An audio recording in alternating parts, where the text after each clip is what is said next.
పరిశుద్ధుడా, వాక్యమైన దేవ, కొద్ది నిమిషాలు మీరే వాక్యమైంది మాతో మాట్లాడి మహిమ పొందమని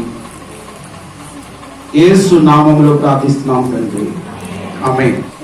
దేవుని వాక్యాన్ని మనం 3 మాటలుగా ఈ రూతు గ్రంథంలో 3 మాటలుగా మనం మన ఆధ్యాత్మిక జీవితంలో మనం దేవుని కొరకు నిలబడతా ఉన్నప్పుడు కష్టాలు, ఇరుకులు, ఇబ్బందులు, ఆర్థిక సంబంధమైనటువంటి పోరాటాలు మన జీవితంలో కలుగుతాయి. దేవుని నమ్ముకున్నా కూడా ఇవన్నీ ఉంటాయా? ఉంటాయి. మరి దేవుని నమ్ముకున్న తర్వాత కూడా మరి ఇవన్నీ ఉంటే మరి ఇక భక్తి ఎందుకు? ఇది చాలా మంది ప్రశ్నగా వారి హృదయాల్లో ఉంటుంది.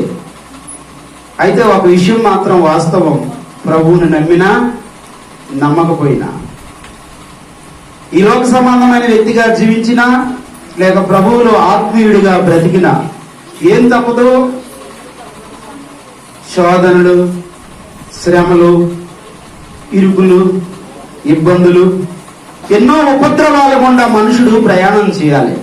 అయితే మరి భక్తి ఎందుకంటే మనకిగా అంటే ఆదరణ లేని వేళ ఆదుకోగలిగినటువంటి వారు, మనతో ఉండగలిగినటువంటి వ్యక్తి ఎవరైనా ఉన్నారు అంటే అది దేవుడు. చేతుల దేవుని స్తోత్రం చెప్తాం. ఈరోజు చాలా మందిని మనం గమనిస్తున్నాం, ఆదరణ లేదు, ఆదరించేవారు లేరు, నిరీక్షణ లేదు. ఆదరణ కావాలి ఒక మనిషికి. అందుకు ఎవరు కావాలి? దేవుడు కావాలి. దేవుడిని ప్రేమించిన ఆత్మీయులు కావాలి.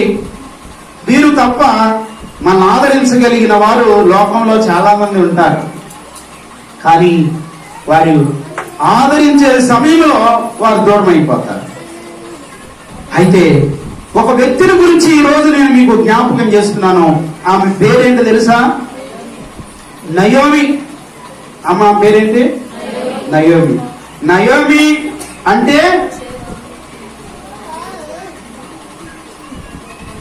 మధురం. నయోమి అంటే ఏంటి చెప్పండి? మధురం. పేరైతే మధురం అని పెట్టుకుంది, కానీ మధురంగా జీవించడం తెలియదు. చాలా మందికి సంతోషం అని పెట్టుకుంటారు, సంతోషంగా ఉండలేదు. పేరుకు తగ్గట్టుగా బ్రతకాలి అనేది మనం అనుకుంటే మన చేతిలో ఉందా? దేవుని చేతిలో మనం ఉన్నాం. దేవునికి స్తోత్రం. న్యాయాధిపతులు 7 దినముల్లోనంట భయంకరమైన కరువు వచ్చిందంట. అమ్మ ఏమొచ్చింది? కరువు వచ్చింది. మనిషి జీవితంలో అనేక సార్లు ఇరుకులు, ఇబ్బందులు, తెలియబడిన చిక్కులు, సమస్యలు వచ్చినప్పుడు మనల్ని ఆదరించడానికి నాకు దేవుడు ఉన్నారు అని ధైర్యం లేకుండా, అమ్మ ఎవరున్నారని? దేవుడు ఉన్నారని ధైర్యం లేకుండా క్షణికమైన నిర్ణయం తీసుకుంది. ఏమనుకుందంట?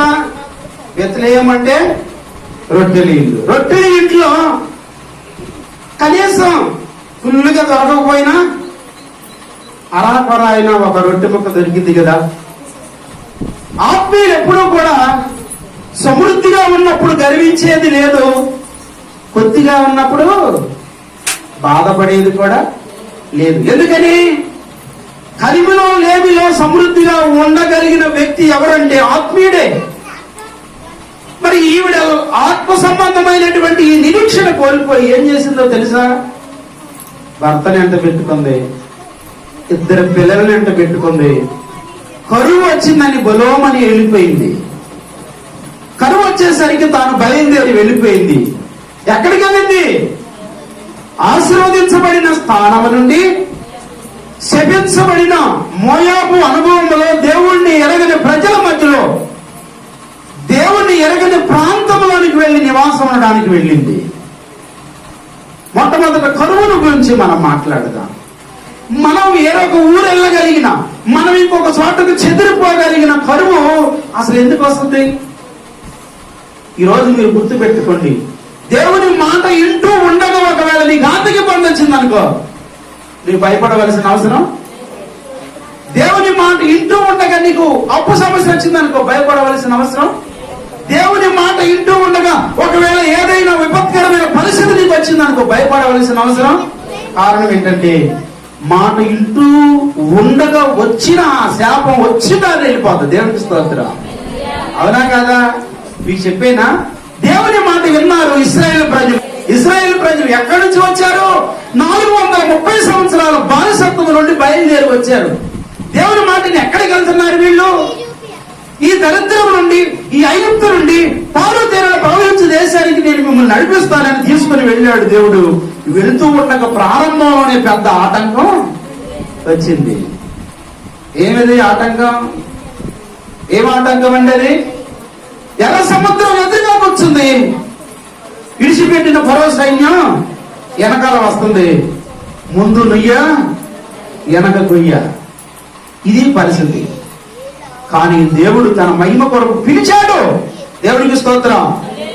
దేవుడు పిలిచాడు, దేవుడు నడిపిస్తున్నాడు, దేవుడే సమస్తం చూసుకుంటానని వాగ్దానం ఇచ్చాడు. కాబట్టి ముందుగా వెళ్తున్న మేఘం, అమ్మ ముందుగా వెళ్తున్న మేఘం ఎక్కడికి వచ్చింది? వెనక వైపు వచ్చి ఫరో సైన్యాన్ని ఆ రాత్రి అంతా మేఘంలోనే నడిచారంట. దేవుని మాట విన్న పిల్లల పక్షాన దైవజనుడు ఉన్నాడు. తన చేతిలో ఉన్న కరచాపగా ఎర్ర సముద్రం ఏమైపోయింది? పాయలైపోయింది. దేవునికి మహిమ కలుగును గాక. ఆరిన నేల తూర్పు గాలి పంపించగా ఆరిన నేల మీద తన ప్రజలు వెళ్తున్నారు. మేము కూడా ఎల్లగలమని లోకస్తులైన ఐగుప్తీయులు వస్తున్నారు. వీరు మునిగారు, వారు ఒడ్డుకెళ్ళారు. దేవునికి మహిమ కలుగును గాక. నేను అంటాను, దేవుణ్ణి ఎరిగిన నీకు సహాయం చేయడానికి ప్రకృతి ద్వారానైనా సహాయం చేయగలడు, మనుషుల ద్వారానైనా సహాయం చేయగలడు. ఆదరణ లేక ఉన్న ఏ సమయమైనా సరే నీ పక్షాన ఉన్న దేవుడు తన దూతను పంపి నీ కోసం ఏదైనా చేయగలడు. దేవునికి మహిమ కలుగును గాక. కీర్తన గ్రంథము 34వ అధ్యాయము 7వ వచనం. యెహోవా యందు భయభక్తులు గల వారి చుట్టూ ఆయన దూత కావలి ఉండి, అందరు దేవుని స్తోత్రం చెబుతా, రక్షిస్తారా లేదా? ఎప్పుడు? నీవు భయభక్తి కలిగి ఉంటే వచ్చిన కరువులో, యెహోవా యందు భయభక్తులు కలిగి ఉంటే నీకొచ్చిన ఆర్థిక నష్టం, నీకున్న అప్పు సమస్య, నీ ఇంట్లో ఉన్న చికాకు, నీకున్నటువంటి ఏ ఏ పరిస్థితుల్లో నాకు తెలియదు, విడిపించుటకు దేవుడు మాత్రం ఆ శ్రమలో నీకు తోడై ఉండి ఇక పెళ్లి కాదు అనుకుంటే పెళ్లి అయిపోయింది. దేవునికి స్తోత్ర. ఇక బిడ్డలు పుట్టరు అనుకుంటే పుట్టేశారు. దేవునికి స్తోత్ర. ఈ అప్పు తీరదు అనుకుంటే అందరికంటే ముందు అప్పు తీర్చి ఒడ్డు మీద ఉన్నాం. దేవునికి స్తోత్రం. ఇవి మాయ మాటలు కాదు, బైబిల్లో భక్తులు అనుభవించినవే మనం కూడా అనుభవించబోతున్నాం. నిరీక్షణకు ఆధారం లేనప్పుడు, విడిపించేవారు లేనప్పుడు, మగబిడ్డ ఒకడు పుట్టినా గాని బ్రతకనివ్వకూడదని షిప్రా పూయారి మంత్రసాలకు ఆజ్ఞ ఇచ్చి ఫరో కఠినమైనటువంటి శాసనం నియమించినప్పుడు ఇశ్రాయేలు ప్రజలు 430 సంవత్సరాల తర్వాత బయటికి వస్తారనే ఆలోచన గాని ఊసు గాని వారికి లేదు. వారిని కష్టకాలంలో పట్టించుకోవాలనుకున్న దేవుడు మాత్రం వారిని విడవలేదు. దేవునికి స్తోత్రం కలుగును గాక. దేవునికి మహిమ కలుగును గాక. కాబట్టి నా ప్రియమైన దేవుని పిల్లారా, మరి ఎందుకు ఈమెకు అవిశ్వాసం వచ్చింది? ఈ ఆత్మీయ జీవిత యాత్రలో అందరూ చచ్చిపోకముందే నేను చచ్చిపోతాను అన్నంత బలహీనత, అందరికీ కీడు రాకముందే నాకేదో కీడు వస్తుందనే బలహీనత ఎందుకు వచ్చింది? మధురమైన పేరు పెట్టుకున్న నయోమికి ఎందుకు వచ్చిందంటే దేవుని మీద సంపూర్ణంగా ఆధారపడటం ఏమి లేదు, మనసు లేదు. దేవుని మీద ఆధారపడే మనసు లేదు. నా ప్రియమైన దేవుని పిల్లలారా, రోగం రాగానే వణికిపోవటం, ఇబ్బందులు రాగానే గడగడలాడిపోవటం, సమస్య ఏదైనా నీకు వచ్చినప్పుడు ఏమైపోతాను అనే ఆలోచనలు ఎక్కడి నుంచి వస్తున్నాయో తెలిసే సిగ్నల్స్ వస్తున్నా. నేను నా జీవితంలో జరిగిన సంగతి చెప్తున్నాను. పెద్ద కంటైనర్ వస్తుంది నా ఎదురుగా. సైతాన్ నా శివులో చెప్తున్నాడు, ఇప్పుడు నువ్వు వెళ్ళి ఆ చక్రాల కింద పడిపోతావు, తుక్కు తుక్కు అయిపోయినట్టు చూపిస్తున్నాడు. నెత్తిన ముద్ద అక్కడ ఉన్నాడు చూపిస్తున్నాడు. అప్పుడు నేను అని ఏసు నామమున నువ్వే పడుతువు కాక అన్న. ఏమంటే అర్థమవుతుందా? సైతాన్ని అంట పడుతుంది అంటారా? నేను ఆవిడ పడినట్టు నేను మామూలుగా వెళ్తున్నట్టు చూసా. దేవునికి స్తోత్రం. ఇది ఆత్మీయ నేత్రాలు అంటే ఎట్లా ఉండాలి. అంతేగాని నువ్వు వస్తుంది వచ్చేసి పడిపోతావు, మొత్తం పడిపోతావు, ఖచ్చితంగా పడతావు. నువ్వు స్పందించకూడదు సమస్యకి ఎప్పుడు కూడా. ఆ సమస్య వెనక నేను నడిపిస్తున్న దేవుణ్ణి చూడగలగాలి. దేవునికి స్తోత్రం. అందరూ నీకు పెళ్లి కాదు అన్నారు, నీకేమైంది? అయితే పిల్లలు ఏమైంది?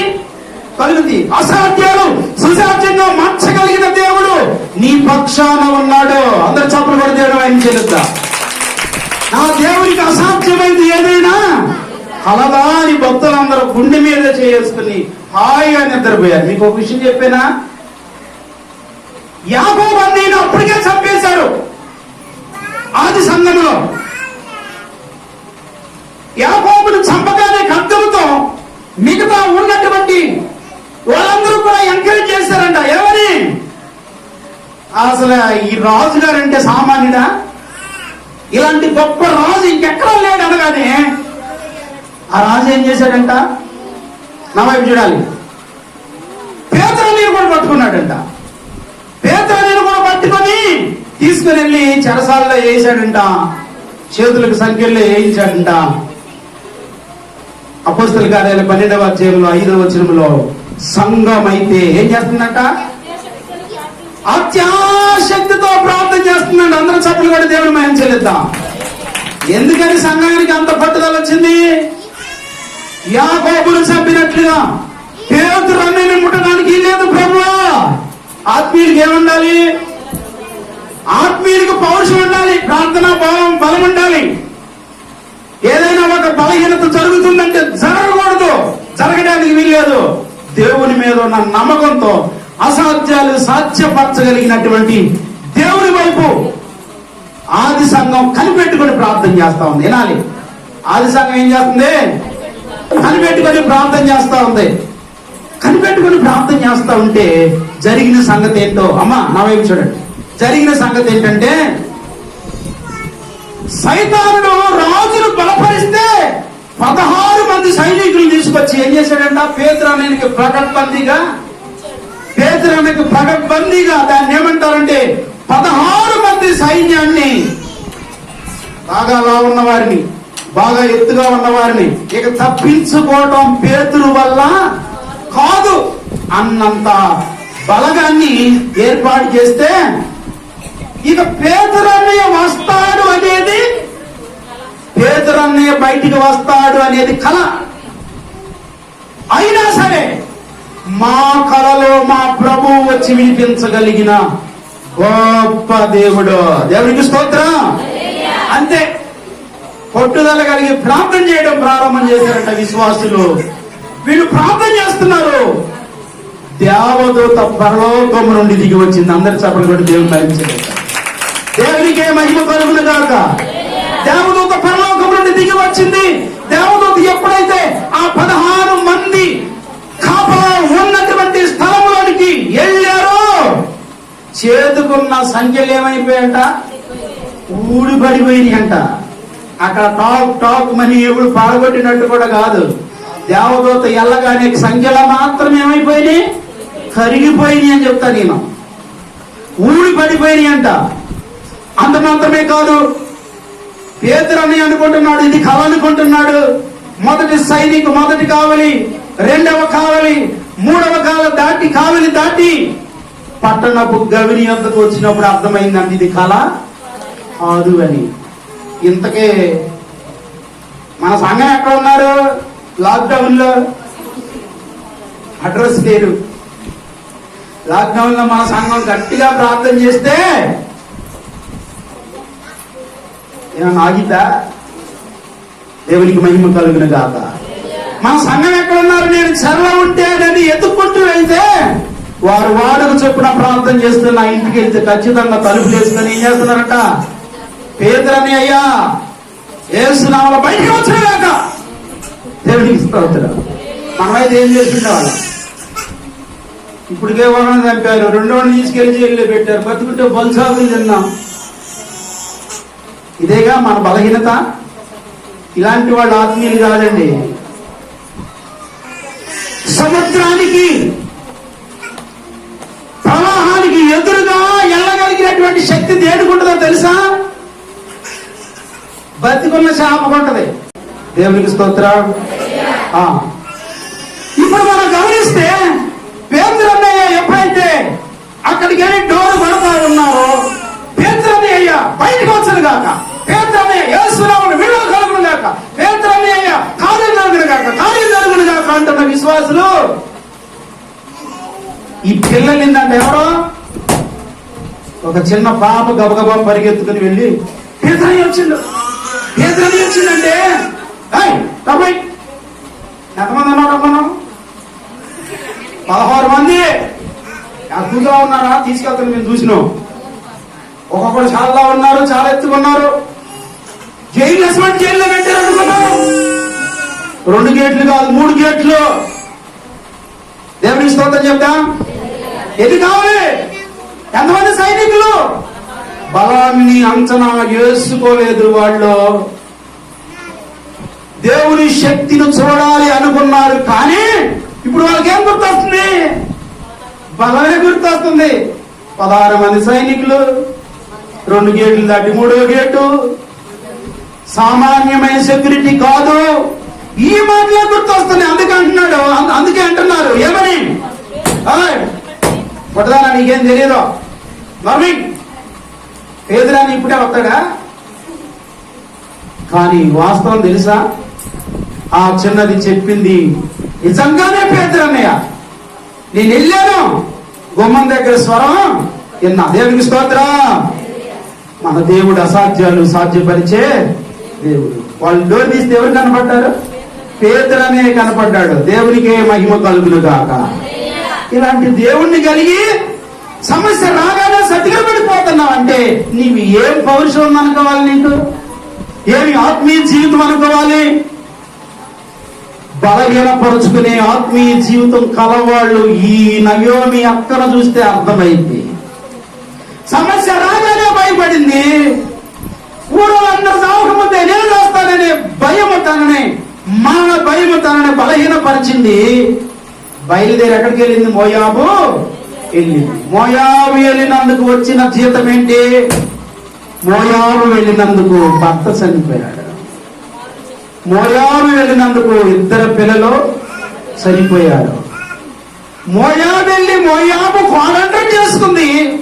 మోయాబు కోడండ్రం చేసుకుంటే ఆ మోయాబు కోడండ్రం ఏమైపోయారు? తీన ఒంటరిది అవడంతో పాటు తన పిల్లల్ని 2 పిల్లల్ని చేసుకున్న మోయాబీలందరూ కూడా ఏమైపోయారు?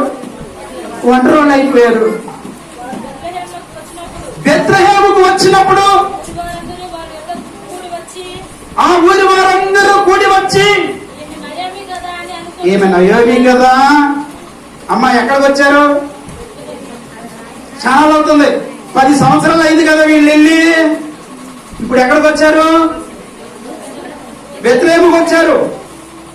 ఇప్పుడు వీరేంటి ఇలా ఉన్నారు? వీరితో పాటు కొత్త వాళ్ళు చేయండి. 2 పౌరుషంగా బ్రతకవలసిన ఆత్మీయులు వినాలి. పౌరుషంగా బ్రతుకుతున్న ఆత్మీయులు తొందరపాటు నిర్ణయాలను బట్టి ఆత్మీయ జీవితం పాడు చేసుకోకూడదు. దేవునికి మహిమ కలుగును గాక. శ్రేష్టమైన ఆత్మీయులు ఎప్పుడు కూడా ఏదైనా ఒక పరిస్థితి ప్రతికూలంగా ఉన్నప్పుడు కంగారు పడవలసిన అవసరం లేదు. నువ్వు భయభక్తులు కలిగి ఉంటే యోగేమన్నాడు? నీ భక్తి నీకు ధైర్యము పుట్టించదా అన్నాడు. ఈరోజు పిరికివారు, ఈరోజు అవిశ్వాసులుగా ఉన్నవారు, ఈరోజు బలహీనమైన వారు అందరూ ఎవరు అంటే ఆత్మీయ జీవితంలో నుండి దిగజారిపోయిన వాళ్ళు. మనకు ఆ స్థితి రాకుండా ఉండును గాక. దేవునికి స్తోత్రం. 3 వారిన జీవితాలను కలిగి వస్తుంది. నా ప్రియమైన దేవుని పిల్లలారా, మొట్టమొదటి తలంపు నేను మీకు గుర్తు చేస్తున్నాను. ఆత్మీయుడు ఏమవ్వకూడదు? కలవరపడకూడదు. సమస్య వచ్చినప్పుడు ఆత్మీయుడు ఏం చేయకూడదు? తొందరపాటి నిర్ణయాలు తీసుకోకూడదు. మరి ఇప్పుడు ఏం చేయాలి? పౌరుషంగా ప్రార్థించిన ఆది సంఘములో పేతురు గురించి పౌరుషంగా ప్రార్థించినంత ఆత్మీయ జీవితం మనకి ఉండాలి. సమస్య రాగానే ఎక్కడికి రావాలి? చాలా జాగ్రత్త. ఇంటికి గుట్టు ఉండాలి. ఆత్మీయ జీవితానికి పట్టు ఉండాలి. దేవునికి స్తోత్రం. ఆత్మీయ జీవితానికి పౌరుషం ఉండాలి.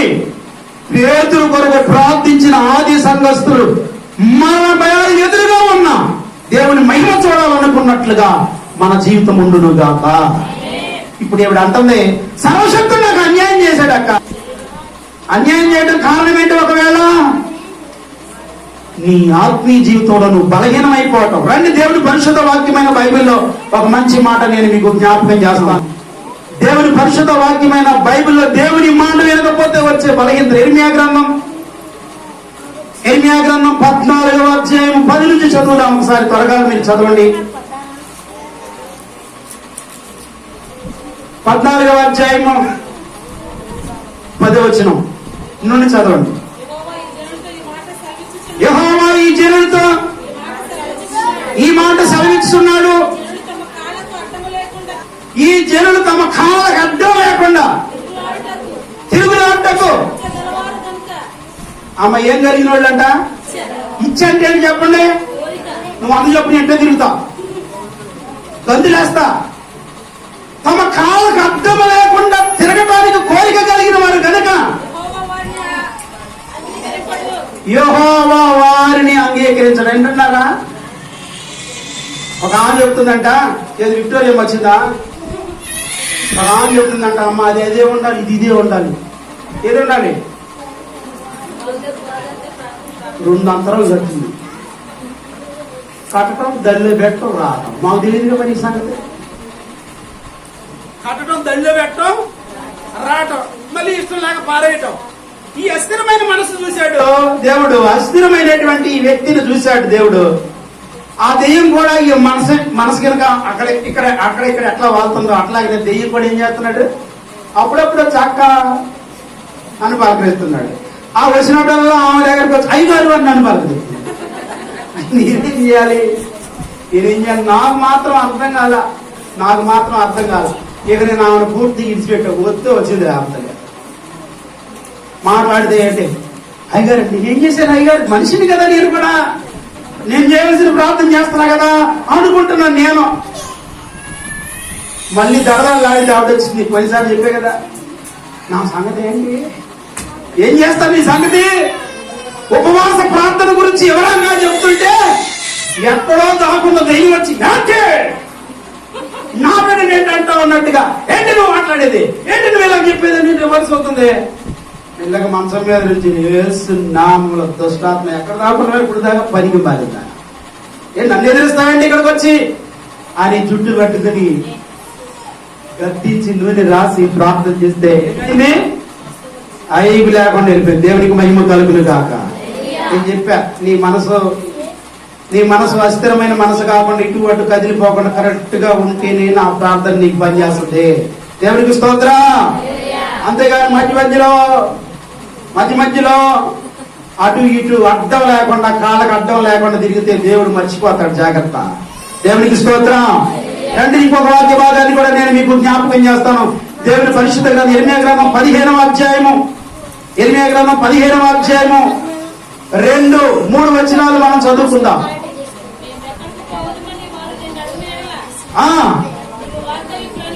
నేను ఎక్కడికి పోలేని వారిని అడిగిన వారితో ఇట్లను యెహోవా ఈ మాట సెలవిస్తున్నాడు. సావునకు నియమించబడిన వారు సావుకి,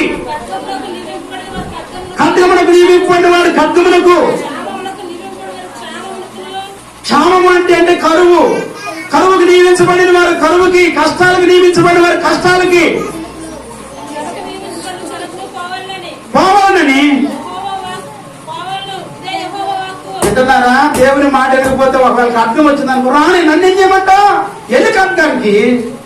నా మాట వినకపోతే వ్యాధి వచ్చిందనుకో, వెళ్ళు, ఆ వ్యాధికి వెళ్ళు. ఇశ్రాయేలు ప్రజలు దేవుని మాట వినప్పుడు ఏం చెప్పాడు దేవుడు? నువ్వు ఎంత మాట వినకపోయినా పర్లేదమ్మా, నా దగ్గర వస్తా ఉండి అన్నాడా? నా మాట వినందుకు నీకు ఏదైతే తీసుకో, వెళ్ళిపో అన్నట్టు. కనుక దేవుని మాట వినుట శ్రేష్టం. దేవునికి మహిమ కలుగును కాక. అందుకే సమూయేలు గ్రంథం 15వ అధ్యాయం 22వ వచనంలో కూడా ఏమంటాడంటే, సౌలు దేవుని మాట వినకుండా తన ఇష్టానుసారమైన ప్రవర్తన వలన ఉన్నప్పుడు ఏమన్నాడు?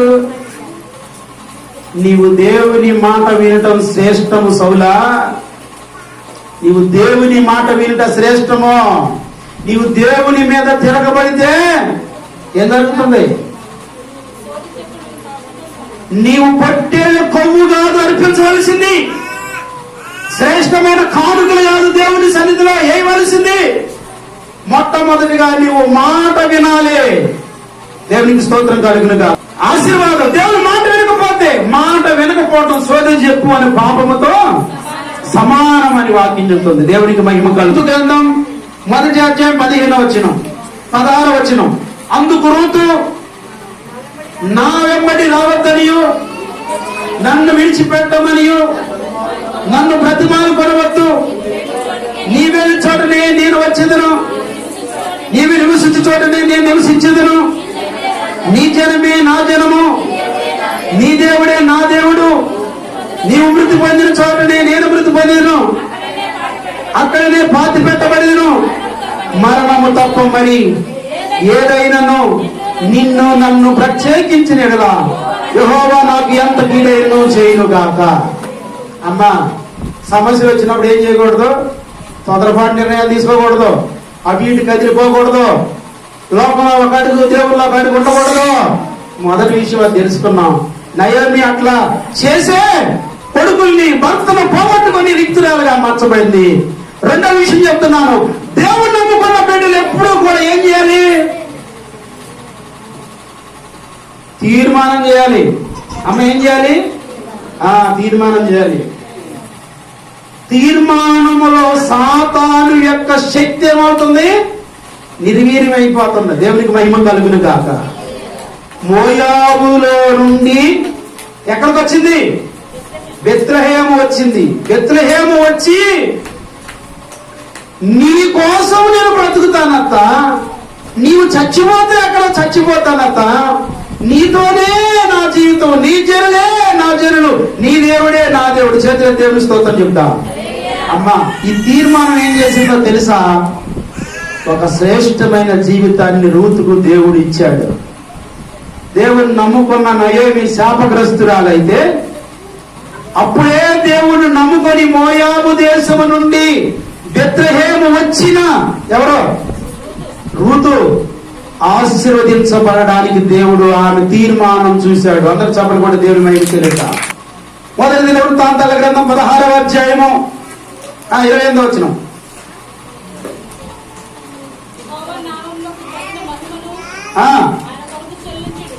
నేనండి ఏమన్నాడు అక్కడ? యెహోవా నామమునకు తగిన మహిమ ఆయనకు చెల్లించుడి,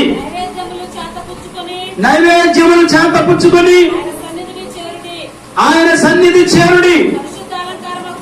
వింటున్నారా? పరిశుద్ధ అలంకారముగు ఆభరణములు ధరించుకొని ఆయన ఎదుట సాగిలపడుడి. అందరు చెప్పలు కొట్టండి. ఎట్లా ఉండాలి? సమర్పించుకున్న వారు ఆయనకు తగ్గట్టుగా ఉండాలి. అమ్మ ఎవరు తగ్గట్టు? రాజుగారి దగ్గరికి, కలెక్టర్ గారి దగ్గరికి వెళ్తా. కలెక్టర్ గారు వచ్చారంటే ఎట్లా వెళ్తాం? ఒక అధికారి దగ్గరికి వెళ్ళడానికి నీవు అంత ప్రత్యేకత ఉంటే సర్వశక్తులైన దేవుని దగ్గరికి వెళ్ళడానికి నీకు ఎంత ప్రత్యేకత కావాలి? హృదయం చూస్తాడు. హృదయం చూసి నిన్ను దీవించబోతున్నాడు. దేవునికి మహిమ కలుగును గాక. హృదయం చూసి నిన్ను దీవించబోతున్నాడు. ఇప్పుడు సర్వజనులారా ఆయనకి చెందవలసిన మహిమ ఆయనకి చెల్లించండి. నేను చెల్లించనండి, నా ఇష్టానుసారంగా ఉంటానండి, నాకు తీర్మానం ఉండదు. ఏముండదండి? తీర్మానం దోచేసాడు ఉంటారు చాలా మంది. బాప్తిజం తీసుకున్నప్పుడు ప్రభువా ఇక నేను శనివారం అంత నీ మందిరంలోనే, శనివారం వచ్చిందంటే నీ మందిరంలోనే, 15వ తారీఖు రాని నేను నిద్రపోతాప్పుడు అడుగు. మన తీర్మానాలు చాలా జాగ్రత్తగా కాపాడుకోవాలి. మనం ఎప్పుడైతే మన తీర్మానం మనం కాపాడుకుంటామో దేవుని ఆశీర్వాదం. తీర్మానం కాపాడుకోకపోతే ఏమవుతుందో చూద్దాం రండి. దేవుని పరిశుద్ధ వాక్యమైన బైబిల్లో హోషేయ గ్రంథం 11వ అధ్యాయము 7వ వచనంలో తీర్మానాన్ని విడిచిపెట్టిన మనుషులు ఉన్నారు. ఇక్కడ త్వరగా మనం చదువుకుందాం. ఆ నన్ను విసర్జించవల్లని. అమ్మ ఎవరిని విడిచిపెట్టాలని మాట్లాడాలి. దేవుణ్ణి విడిచిపెట్టాలని తీర్మానం చేసుకున్న వాళ్ళు ఉంటారా? నా వైపు చూడండి. దేవుణ్ణి విడిచిపెట్టాలని తీర్మానం చేసుకున్న వాళ్ళు ఉంటారా? ఉండరా? ఉంటారు. లోకం వాళ్ళకి బాగా ఇష్టంగా ఉన్నప్పుడు దేవుడిని ఎందుకు విడిచిపెట్టరు? మహోన్నతుని దేవుడిని విడిచిపెట్టాలని తీర్మానం చేసుకొని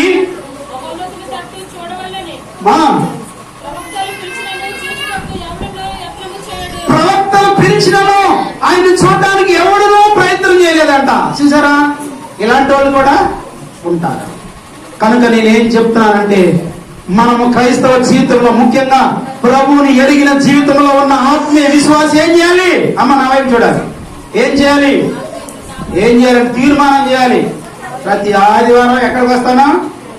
మందిరానికి వస్తాను. ప్రతి శనివారం ఎక్కడికి వస్తాను? ఉపవాస ప్రార్థనకి వస్తాను. ప్రతి 15వ తారీఖు ఎక్కడికి వస్తాను?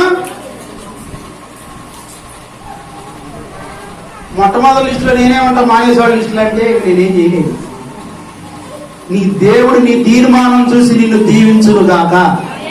ఒకవేళ అయ్యగారు మనుషుల స్వార్థం కొద్దిగా ఎవరన్నా ప్రేమించి ఇంకొక ద్వేషించొచ్చేమో కానీ మనిషి కాబట్టి నీ తీర్మానం చూసిన దేవుడు నిన్ను దాటిపోడు. రూతు తీర్మానం చూశాడు.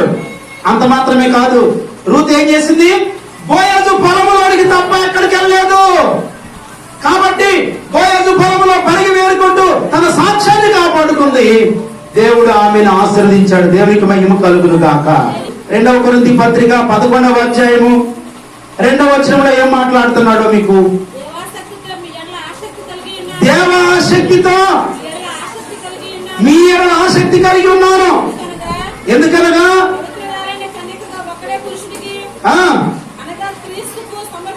క్రీస్తుకు సమర్పించవల్లని మిమ్మల్ని ప్రదానం చేసింది కానీ సర్పము తన యుక్తి చేత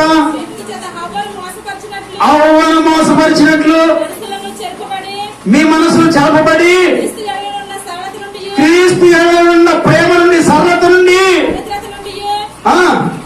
పవిత్రత నుండి తొలగిపోతారేమని భయంగా ఉంది. అమ్మ ఏం తొలగిపోయేదండి? క్రీస్తు ప్రభులో ఉండవలసిన విధంగా ఉండకుండా ఒకవేళ దారి తప్పిపోతారేమని పౌలు గారు చెప్తున్నాడు. నా మట్టుకు నేను చెప్తున్నాను, మీరేం చేయాలమ్మా? ప్రభువుని ఎరిగినటువంటి వారు శ్రమల్లో, ఉపద్రవాల్లో తొందరగా మనసు చెదిరిపోయి నయోమిలాగా కీడు తెచ్చుకోకూడదు. దేవునికి స్తోత్రం. మరి క్రైస్తవ జీవితంలో ఏం చేయాలి? తీర్మానం చేసి రూతు వలె సమర్పించుకోవాలి. అందరూ చప్పట్లు కూడా దేవుని మహిమ చెల్లిద్దాం. 3వ విషయం చెప్పేసి ముగించేస్తాను. ఏంటి ఆ 3వ విషయం అంటే, 4వ అధ్యాయంలోనికి వచ్చినప్పుడు రూతు గ్రంథము 4వ అధ్యాయం చివరిలో మనం గమనించి చదువుదాం ఒకసారి.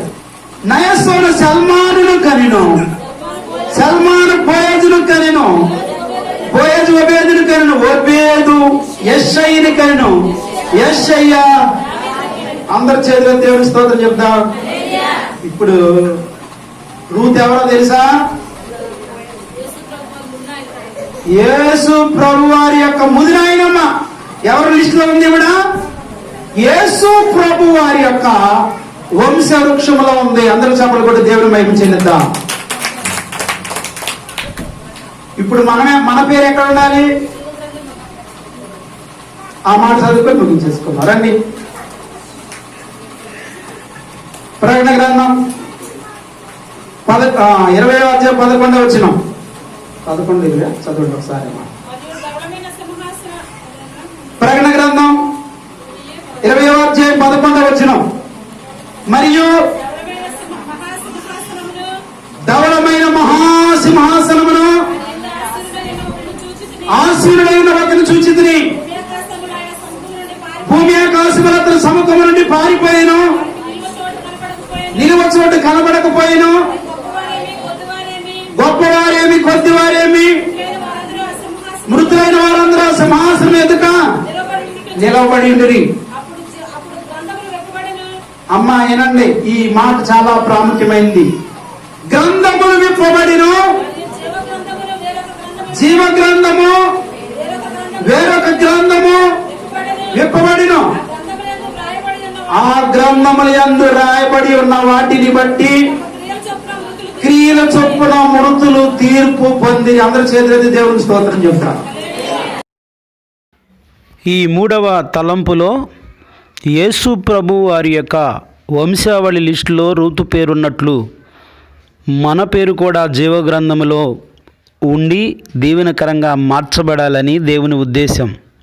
ఈ మూడవ మాట మన హృదయంలో ఉంచుకొని మొదటిగా ఆమె ఆత్మీయ జీవితాన్ని నిర్లక్ష్యం చేసి గలిబిలి చెందిన అనుభవాన్ని తొలగించుకొని రెండవదిగా మంచి తీర్మానం కలిగి దేవునిలో కొనసాగుతూ మూడవదిగా జీవగ్రంథంలో మన పేరు ఉంచుకోగలిగిన శ్రేష్టమైన విశ్వాస జీవితాన్ని మనం జీవించినప్పుడు దేవుడు మనను బలపరిచి తన మహిమ కొరకు నిలబెడతాడు. దేవునికి మహిమ కలుగునుగాక.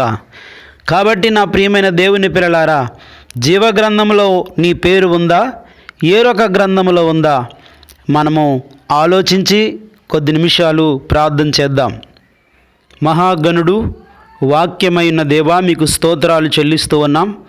మీ సన్నిధి బలము చేత మేము నయోమి లాంటి అయోమయ పరిస్థితిలో ఆధ్యాత్మిక జీవితాన్ని నష్టపరుచుకునేవారిగా ఉండకుండా మోయాబు నుండి వచ్చిన రూతు వలె మా జీవితాలు ఆశీర్వాదకరంగా ఉండునట్లు మమ్మలను బలపరచండి, తీర్మానము స్థిరపరచండి, జీవగ్రంథంలో మా పేరుంచండి, పరలోక భాగ్యాన్ని మాకివ్వండి.